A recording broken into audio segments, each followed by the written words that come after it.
निकले हैं, और जो अपने को अपनी पार्टी से भी नहीं जोड़ सके वो भारत जोड़ो की यात्रा पर निकले। याद है ना, कांग्रेस में एक दरबारी गायन होता है, राहुल जी को फिर अध्यक्ष बनाओ, फिर अध्यक्ष बनाओ। वो कहते हैं मैं नहीं बनूंगा, और बीच में विदेश यात्रा पर चले जाते हैं। तो पार्टी से वो कितने जुड़े हैं ये तो आप सभी जानते हैं। जहां तक पार्टी को जोड़ने का सवाल है, गुलाम नबी आज़ाद चले गए, कितनी बड़ी बड़ी बातें कह गए, वो कैसे आचरण होता है राहुल जी का, और कांग्रेस के अंदर पूरी संस्कृति कैसी दरबार संस्कृति बन गई है। बाकी नेताओं की टिप्पणी होती है। मनीष तिवारी जी को कहना पड़ा कि हम स्टेक होल्डर हैं, हमारी बात सुनी जानी चाहिए। तो कांग्रेस तो अपने लोगों को जोड़ नहीं पा रही है, उनके अपने पुराने समर्पित छोड़कर जा रहे हैं, और राहुल जी चले हैं देश जोड़ने। तो राहुल जी पहले अपना घर तो संभाल लेते, घर को जोड़ लेते तो देश जोड़ने की बात करते। तो ये छलावा है, दिखावा है। It is hypocrisy of the worst order. लेकिन राहुल जी, आज पार्टी की ओर से मुझे आपसे एक दो सवाल पूछने हैं। आपने स्वयं देश की एकता को कमजोर करने की कोशिश कितनी की है? आज आप देश को बताइए, अपनी यात्रा में आपने देश के जवानों से उरी का सबूत मांगा था कि नहीं मांगा था? आपने देश की सेना से बालाकोट की गवाही मांगी थी या नहीं मांगी थी?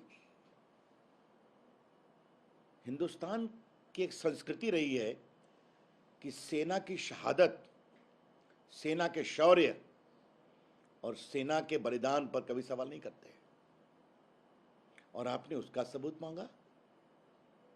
ये आपने देश की सामरिक सुरक्षा और सेना के त्याग को भी तोड़ने की कोशिश की, और आप देश को जोड़ने की बात करते हैं। राहुल गांधी, याद करिए, कोविड के समय में जब पूरे देश को हमारे प्रधानमंत्री नरेंद्र मोदी जी एक करने की बात कर रहे थे, तो आपने क्या कहा था? लॉकडाउन से क्या होगा, थाली पीटने से क्या होगा, मोमबत्ती जलाने से क्या होगा, ये आपने कहा था ना। ये सब आपके स्टेटमेंट तो पब्लिक रिकॉर्ड पर है ना। तो उस समय तो आप देश की एकता को कितना मजबूत कर रहे थे, ये आपको समझना पड़ेगा। इसलिए आज आपसे पार्टी की ओर से सवाल पूछे जा रहे हैं कि देश की एकता को कमजोर करने का आपका रिकॉर्ड कैसा है, और आप चले हैं देश को जोड़ने के लिए। तो ये जो नाटक है, ये जो छलावा है, ये जो दिखावा है, इसको देश के आगे बताना जरूरी है। मोटी बात यह है मित्रों कि ये परिवार को बचाने की यात्रा है।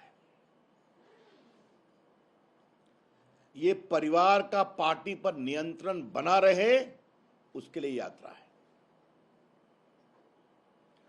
और इनके साथ कौन लोग खड़े हैं? जो भ्रष्टाचार से दुखित हैं, भ्रष्टाचार की कार्रवाई में आरोपित हैं, और जिनकी स्वयं की राजनीतिक दुकान खतरे में है। तो अपनी राजनीतिक दुकान को बचाने के लिए वो इस यात्रा के साथ खड़े हो रहे हैं, जबकि भ्रष्टाचार के गंभीर आरोप के कारण उनकी पूरी राजनीतिक विरासत और शख्सियत कमजोर हो गई है।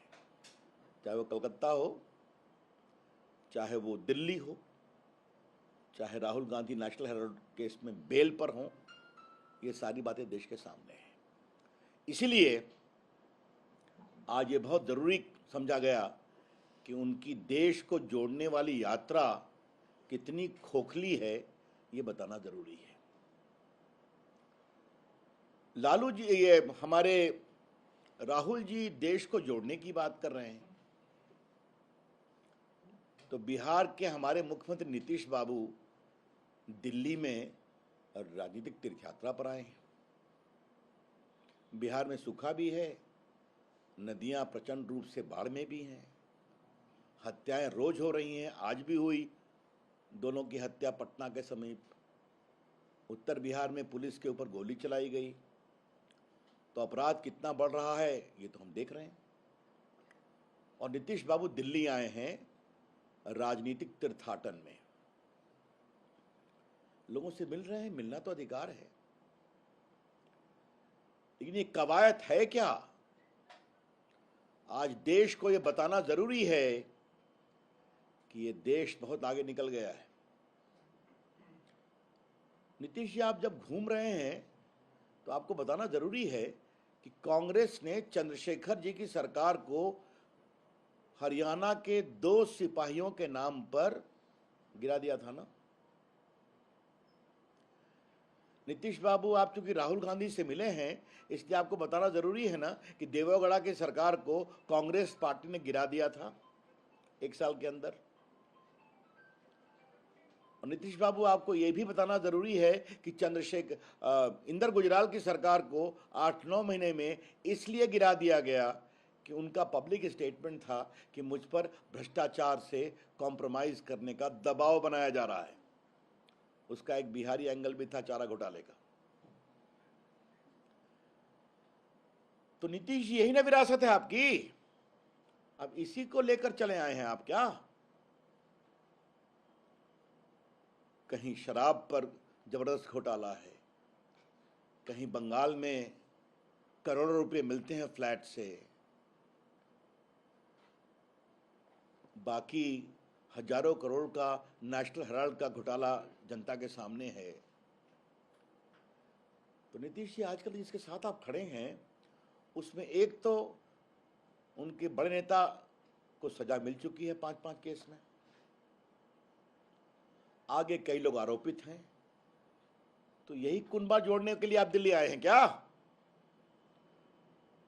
तो हम नीतीश बाबू को बहुत विनम्रता से बताना चाहेंगे कि ये देश इस प्रयोग से बहुत आगे चला गया है। 2014 के बाद का हिंदुस्तान स्थायित्व चाहता है, स्टेबिलिटी, पूर्ण बहुमत चाहता है और एक निर्णायक नेता को आशा भरी निगाहों से देख रहा है जिसने भारत का मान दुनिया में आगे बढ़ाया है। और इस बात से उसका संकेत मिलता है कि 2-3 दिन पहले भारत की इकोनॉमी दुनिया की 5वीं सबसे बड़ी इकोनॉमी बन गई, इंग्लैंड को पीछे छोड़कर। ये होता है जब स्टेबिलिटी आती है, ये होता है जब नेता मजबूत, निर्णायक और ईमानदार होता है। ये तब होता है जब नरेंद्र मोदी ऐसे नेता देश में आशा का प्रवाह करते हैं, N atmosphere of hope, energy, commitment and development. तो ये देश अब बन रहा है जहां स्टार्टअप आगे बढ़ रहे हैं, जहां डिजिटल इंडिया आगे बढ़ रहा है, जहां फिनटेक मूवमेंट बहुत आगे बढ़ रहा है, जहां लाखों करोड़ रुपए गरीबों को उनके बैंक अकाउंट में जा रहे हैं, जहां 80 करोड़ लोगों को मुफ्त भोजन कराया गया। तो ये देश का एक स्वरूप है। भारत की साख दुनिया में है। मोदी जी दुनिया के लोकप्रियतम नेताओं में से हैं, फिर टॉप किए सर्वे में। तो एक तरफ भारत का ये स्वरूप है आशा का, विकास का, ऊर्जा का और भविष्य को और मजबूती से आगे बढ़ाने का। और नीतीश बाबू, आप दिल्ली आ गए हैं तो कृपया करके आप घूमिए, लेकिन जो एकता का आप स्वांग रच रहे हैं ये बंद कर दीजिए। देश न सुनने वाला है, न देश उस पर कोई विश्वास करने वाला है। ये बात मुझे बतानी बहुत जरूरी थी। और ये प्रयोग बार बार होता है। कभी शरद पवार ने कोशिश की अपने घर पर, कभी ममता जी दिल्ली आई तो कोशिश की, कभी केसीआर साहब हैदराबाद से आके कोशिश करते हैं, कभी कभी केजरीवाल जी भी एकता का एक झंडा बुलंद करने की कोशिश करते हैं। अब नीतीश बाबू आप आ गए हैं तो ये प्रयोग होता रहता है, लेकिन कृपया करके आप इस पंक्ति में लास्ट खड़े हैं और बाकी लोगों का हश्र क्या हुआ ये देश देख चुका है। ये देश इस तरह के अवसरवादी गठबंधन पर न कभी विश्वास करेगा न कभी उनको प्रोत्साहित करेगा, उनको रिजेक्ट करेगा, अस्वीकृत करेगा। ये हमारा पूरा विश्वास है। धन्यवाद। दिल्ली के जो एलजी हैं सक्सेना साहब, और कोई? सर, नीतीश कुमार का ये कहना है कि विपक्षी पार्टियां एक हो जाए तो 50 सीटों पर बीजेपी सिमट जाएगी। अरे भाई, दिन में सपने देखने पर कहां पाबंदी है? मैं फिर कह रहा हूं, ये बताइए कि उत्तर प्रदेश में दोनों लोग एक हुए थे कि नहीं? हाँ, हुए थे ना। बिहार में 2 युवराज एक हुए थे कि नहीं? बाकी जगह अलायंस हुआ था कि नहीं हुआ था? क्या हुआ रिजल्ट आपने देखा? तो जब देश आशा और विकास से आगे बढ़ता है तो देश का मानस दूसरा होता है, और वो देश आज आदरणीय नरेंद्र मोदी जी की अगुवाई में आगे बढ़ा है और बढ़ रहा है। कांग्रेस यात्रा की आपने बात की, रॉबर्ट वाड्रा ने भी फोटो ट्वीट की है उसी यात्रा में पहुंचकर। आप मानते कि अब रॉबर्ट वाड्रा की ऑफिशियल एंट्री अब कांग्रेस पार्टी करना? अब ये तो आप कांग्रेस के नेताओं से पूछिए, लेकिन रॉबर्ट वाड्रा देश की एकता को जोड़ने के लिए निकले हैं, ये सवाल ही अपने आप में बड़ा रोचक है। हाँ, क्योंकि जब रॉबर्ट वाड्रा की बात निकलेगी तो बहुत दूर तक जाएगी, और देश को एक करने में उनकी क्या भूमिका होगी, भ्रष्टाचार के अतीत को लेकर बहुत बातें उठेंगी। अच्छा है ये सब लोग साथ चलें। उस यात्रा में तो कुछ होने वाला नहीं है, मैं बता चुका हूं, लेकिन जैसे जैसे लोग उस यात्रा में जुड़ने की बात कर रहे हैं वही इस यात्रा को एक माहौल बनाएगी।